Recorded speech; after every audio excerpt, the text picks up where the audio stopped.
بسم اللہ الرحمن الرحیم۔ شروع اللہ کے نام سے جو بڑا مہربان نہایت رحم والا ہے۔ السلام علیکم، آپ دیکھ رہے ہیں نیمی وائس۔ پیاری بہنوں اور بھائیوں، بنی اسرائیل میں دو بھائی تھے جن میں سے ایک مسلمان اور دوسرا ہندو تھا۔ دونوں دریا کے شکاری تھے، یعنی مچھلیوں کا شکار کیا کرتے تھے۔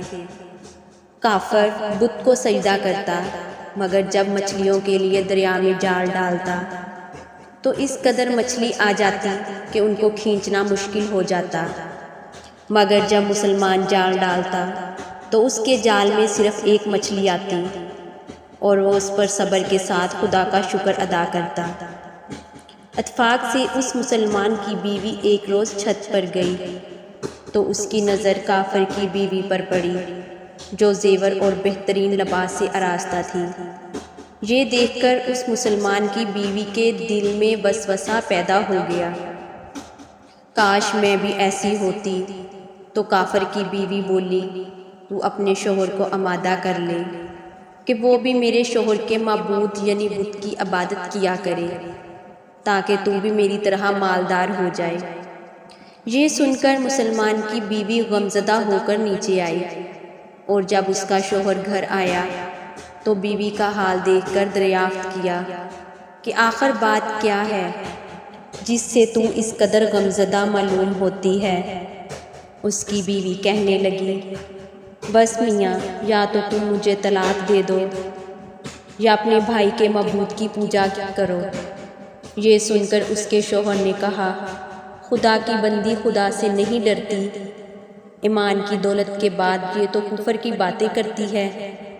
وہ عورت بولی، مجھ سے زیادہ باتیں نہ بناؤ، میں اب غریبوں کی طرح نہیں رہ سکتی، جبکہ دوسری عورتوں کو، خصوصی طور پر تیرے بھائی کی بیوی کو میں دیکھ رہی ہوں کہ وہ زیورات اور عمدہ لباس سے آراستہ رہتی ہے۔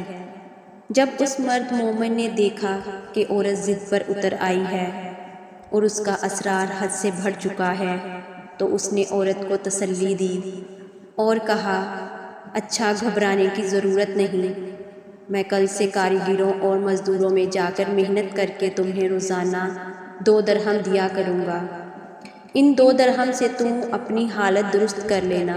یہ سن کر عورت کو کچھ تسکین حاصل ہوئی۔ صبح سویرے وہ مرد مومن مزدوری کی تلاش میں نکلا، لیکن کسی نے اس کی بات نہ مانی۔ وہ پھرتا رہا، شہر شہر، گاؤں گاؤں کی خاک چھانتا رہا، لیکن کسی نے اس کی مدد نہیں کی۔ بالآخر مایوس ہو کر وہ دریا کے کنارے پہنچا۔ شام تک اللہ تعالیٰ کی عبادت میں مصروف رہا۔ رات کو جب گھر پہنچا تو بیوی نے دریافت کیا، میاں، آج تم کہاں تھے؟ اس نے جواب دیا، میں بادشاہ کی خدمت میں تھا، بادشاہ نے مجھ سے اس دن کام کرنے کی شرط رکھی ہے۔ اس کی بیوی بولی، آخر وہ بادشاہ تمہیں کیا دے گا؟ تو اس نے جواب دیا، میرا بادشاہ بڑا کریم ہے اور اس کے خزانے مال و دولت سے بھرے ہوئے ہیں، وہ مجھے وہ دے گا جو میں چاہوں گا۔ چنانچہ اس طرح وہ اپنے معبود برحق کی عبادت میں مصروف رہا۔ 30ویں رات ہوئی تو بیوی نے کہا، سنو میاں، یا اگر کل تم نے مجھے مزدوری لا کر نہ دی تو تم مجھے طلاق دے دینا۔ یہ سن کر اس کو کس قدر پریشانی لاحق ہوئی۔ 30ویں صبح اس نے یہودی کو کہا، کیا تم مجھے مزدوری پر لگا لو گے؟ یہ سن کر یہودی کہنے لگا، ہاں، تم کو مزدوری مل جائے گی، لیکن شرط یہ ہے کہ میرے پاس تمہارے کھانے کا کوئی بندوبست نہیں ہوگا۔ چنانچہ وہ مرد مومن روزے کی نیت کر کے اس یہودی کے ساتھ کام پہ گیا۔ ادھر دوسری طرف ایک آدمی اس کی بیوی کے پاس گیا اور دروازہ کھٹکھٹایا۔ جب اس کی بیوی باہر نکلی تو اس آدمی نے اس کی بیوی کو 29 اشرفیاں دیں اور کہا، یہ تمہارے شوہر کی مزدوری ہے۔ تمہارا شوہر 29 دن سے بادشاہ کے کام میں تھا، یہاں تک کہ وہ تمہارے شوہر نے بادشاہ کو چھوڑ دیا۔ اگر وہ 30ویں دن بھی کام پر جاتا تو اس کو بہت سی اجرت مل جاتی، لیکن وہ یہودی کے پاس چلا گیا۔ اگر وہ مزید بادشاہ کا کام کرتا تو بادشاہ اس کو مزید اجرت دے دیتا۔ بس یہ لو 29 اشرفیاں، اس میں سے ایک اشرفی اس لیے کم ہے کیونکہ آپ کا شوہر 30ویں دن کام پر نہیں گیا۔ چنانچہ وہ عورت ان میں سے ایک اشرفی لے کر بازار گئی۔ سنیار نے جب وہ اشرفی دیکھی تو 1000 درہم اس کی قیمت اس عورت کے حوالے کر دی۔ جب شام کو آدمی گھر آیا تو عورت نے اس سے دریافت کیا، آج تم کہاں تھے؟ تو اس نے جواب دیا، آج میں ایک یہودی کے ساتھ کام پر تھا۔ اس کی بیوی نے کہا، آخر بادشاہ کی خدمت ترک کر کے دوسرے کی خدمت کیوں کرتے ہو؟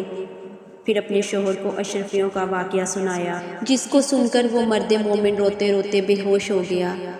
جب اس کو ہوش آیا تو اس نے بیوی سے کہا، افسوس میں نے بادشاہ دو جہاں کی خدمت کا حق اپنے اوپر لازم نہ کیا۔ اس کے بعد اس مرد مومن نے عورت کو چھوڑ دیا اور پہاڑوں پر چلا گیا، جہاں خدا کی خدمت میں مصروف رہ کر باقی زندگی گزار دی، اور وہیں اس کا انتقال ہو گیا۔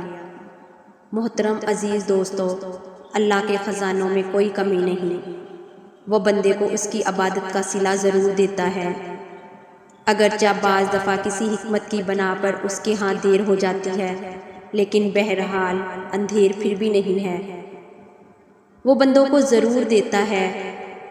اللہ تعالی ہم سب کو صبر و شکر کے ساتھ رہ کر زندگی گزارنے کی توفیق عطا فرمائے، آمین۔ ویڈیو پسند آنے کی صورت میں ویڈیو کو لائک اور چینل کو سبسکرائب کر لیں۔ جزاک اللہ۔